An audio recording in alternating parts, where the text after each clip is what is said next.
Battle-tested Thundertank. I'm crashing your party, Vulture Man. Welcome back to Retro Wednesday at the Titanium Hangar. This is Mike, and today I want to talk to you about the vintage 1985 LJ and Thundercats Thundertank. Now, we are going to talk about this. I didn't have this as a kid. As an adult, I think it's kind of an interesting vehicle that they made. I'm going to talk about the pluses and minuses and the good and the bad. I'm going to start out by talking about how I'm super excited about the Super 7 Thundertank that's coming for $500. I think it's going to be awesome. And then I'm going to talk about, there's two different versions of this. I don't have any information on a variant. I just know that in trying to get a couple of these together to get one complete, I found there are variations and the parts are different. And then I'm also going to talk to you about what to look for if you're trying to buy one of these, the failure points and the breakage and all that kind of stuff. Now, speaking of that, Michael Fritz at Retro Blasting made a really good video about building from scratch, like putting this together from scratch. So if you want to check out his channel to find that. But one thing about Michael Fritz Retro Blasting is that his very first video was about Thundercats, and I'd like him to bring it back. So if you want him to bring it back, go over to his channel and ask him to bring it back. He hides it behind a paywall on Patreon, which is kind of funny because he doesn't like paywalls from stuff like Disney Plus or Hasbro Pulse. So bring that first video back, keep all the rest of them. But let's get into this review coming up.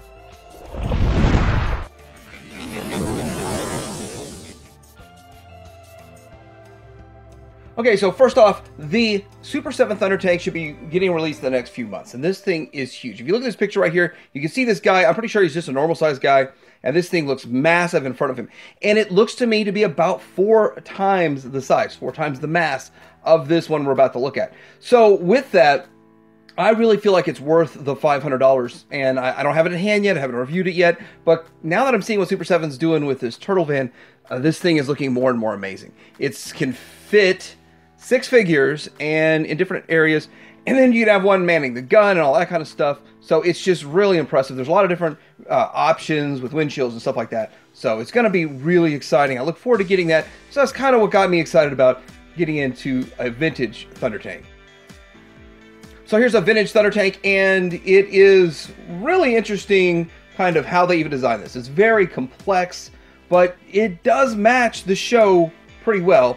But one problem, it is severely undersized. So I'm sure you've heard a lot of people say that, and it's true. And really, I'm thinking the true size is the size Super 7's making, because the figures were just so big from back in the day. As you can see, Lion-O in here is just, his head shouldn't stick out of this. You should be able to fit 2 figures in there to match the cartoon. So where did it go wrong? Did the animators not match it up properly, or did the toy not match the animation? Who knows? So getting into this, there's really one feature, but before we get into the feature, let's just take a good look at each side of this. So these are original treads, and so that is a challenge, getting original treads for these. So a lot of issues. There's also these little guides that kind of keep the tread in place. Now, I'm not going to be rolling the treads, because I had to repair my treads. The only way to get affordable treads is to buy broken ones, and affordable, they're like 50 bucks each broken. So that's a challenge. Up here in the front, now he has a jaw that's going to pop open. These arms are going to pop up, but they kind of have in a down position. They hold in place, they lock in place. And it is a little bit fiddly when you're moving it around. Like if you were to be pushing this around, you're going to see all this stuff kind of flop around. And that's just the nature of this, because they wanted that action feature. Now, there's really not much going on here with the console. You do have some detail on the inside here and right here, so that is kind of cool. You do have detail up top, and the only reason this is popping up is because I do have the figure in there, because I wanted to enjoy that little gimmick. So there's no handles or anything to hold on to, which is kind of cool, because they'd probably get lost or broken. Anyway, on the side here, there is some detail all in here, and it's kind of cool because I have some paint right here, so that's interesting. Nice little paint apps that are going on with that. So moving around to the back of it. Now this is the lever that you're going to push down that's going to pop it all up.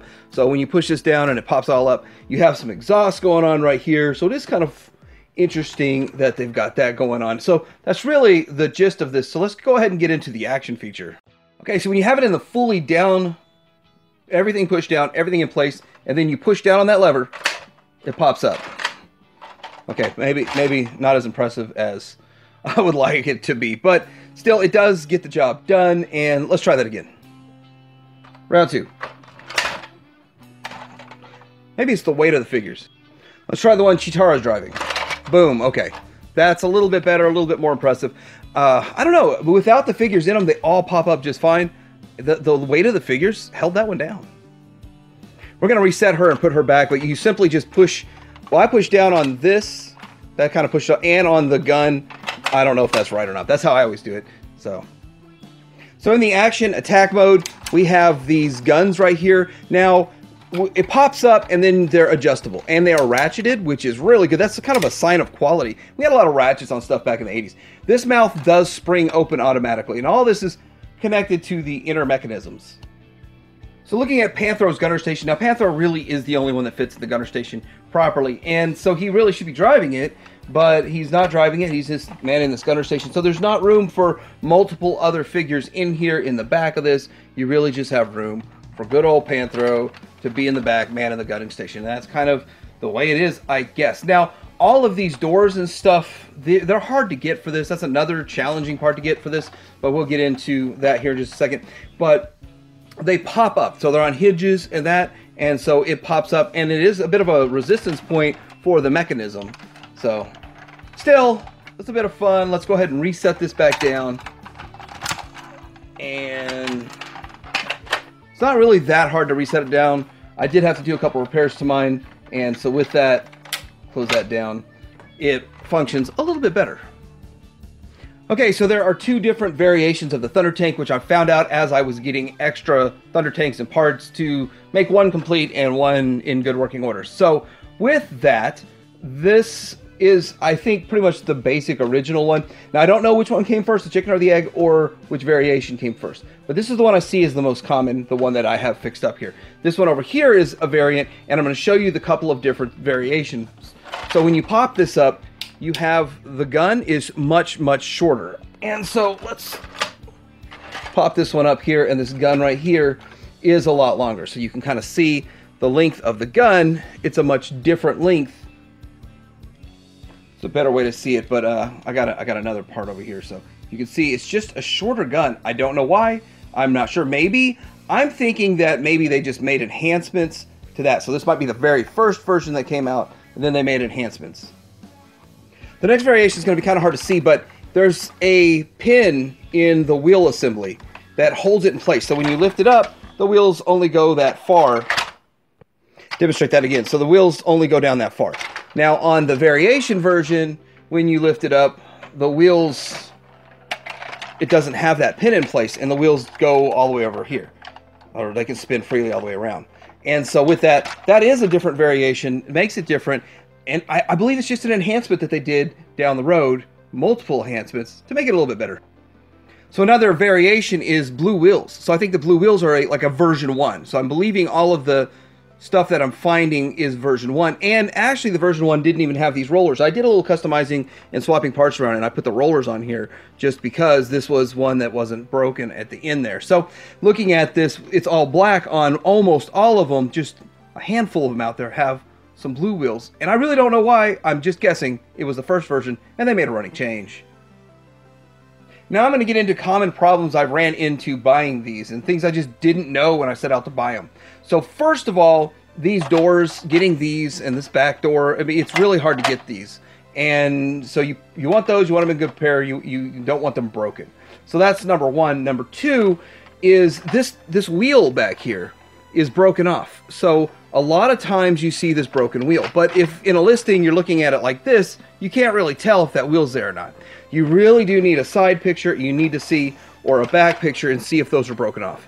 Because you can't even put reproduction treads on there if that's broken off. It just looks floppy. I've seen some pictures of people with reproduction treads or treads on it with broken off pieces, and it just looks terrible. So with that, that's something to look out for. And then another issue that you want to look out for is if they have it in the action pose and these claws are laying down. I'm going to show you the cause of that, the culprit.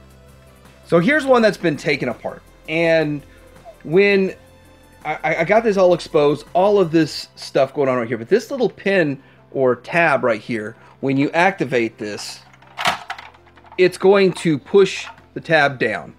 Well, this armature here has a little piece that's supposed to be right here. It's supposed to be right there, and it's missing on this one. And that's why I'm showing you. That's why I kept this thing around. It's missing. So you can either reconstruct that. Lucky for me, I actually found the tab floating around in here and glued it back on one of mine, and it works. So I was able to get all of them working because I was able to glue a tab back on. But with this is the only thing I have that I haven't repaired yet. So you could kind of screw in a pin, but you want to make sure that the pin lines up with this properly and it doesn't miss. So there's a couple of issues with trying to repair these. It would be a bit of a challenge, but I hope my glue fix holds forever. So here's how it compares in size to the Thunderclaw and the Sky Cutter. So it's about, they seem like the same size, but this thing is thick and it's bigger, taller. There's more to it, much heavier, more dense, but that's kind of how they compare. I don't have a whole lot of Thundercats vehicles. I don't know if I'm going to go after that many, but they are kind of cool, actually. So what are my thoughts on the Thundertank? I think it's a pretty cool looking design, and I think it's a pretty interesting toy. I do feel like it's way too fragile, it's way too complex, there are way too many breakage points and problematic problems for a kid's toy. I feel like it's too fiddly to be fun for a kid. I think a lot of kids probably had a lot of fun with theirs back in the day, but how many of y'all broke it back in the day? So with that, I do look forward to the Super 7 one way more than this. As a collectible on a shelf that you take very good care of and you treat it like it's the most fragile thing you've ever seen, then you really, really like it.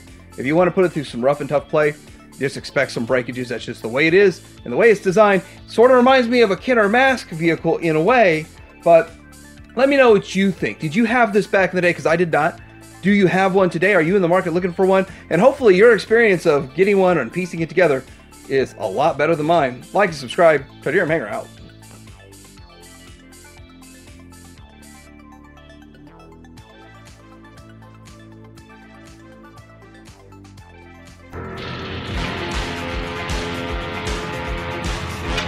Something's wrong with the communicator system.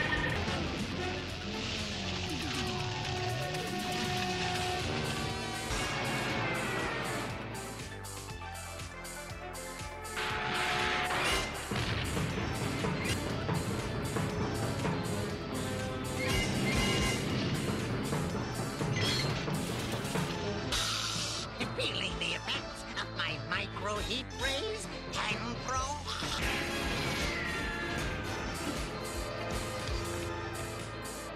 We thought you could use some help.